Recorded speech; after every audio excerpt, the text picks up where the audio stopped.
Buradakı növlərdən bəhs eləyək. Belə ki, məsələn, tripotodonlar var. Belə ən böyük kisəli marsupialdır, kisəli heyvanlardan biri. Nəyə oxşur məsələn?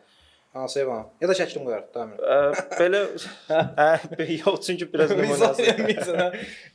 Kilsəlidir, ona görə maraqlı gəldi. Məsələn, Genyornis var, nəhəng bir quşdur. Təsəvvür et ki, dəvə quşundan da böyük. Dinozavr kimi şeydir. Hə, dinozavr kimi şeydir. Keçəndə də vaxt dedi, qoqa bu dinozavrdur deyirsən ki, həqiqətən oxşuyur da. Məsələn, bundan əlavə megalaniyalar var. 7 metr uzunluğunda kəltənkələrdir. Komodo əjdərinin 2 qatı kimi bir şeydir də. Belə, yəni megafaunaya bax da bir də. O kətdə su kəsməyə gedəndə qabağa atır təsəvvür. Oy. Sonra prokoptodonlar var.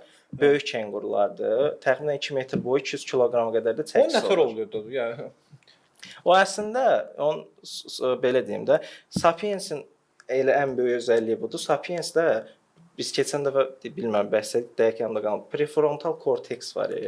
Beynin alnın ön hissəsi, alın payı.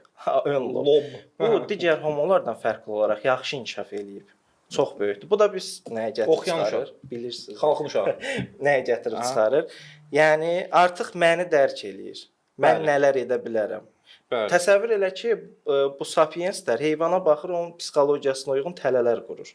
Bunun ən gözəl örnəyini Amerikada görəcəyik. Yəni möhtəşəm bir şeydir heyvanlara. Bir də bir şey deyim, Avstraliya yerlərində səfər məsələn yayoq belə yoxdur.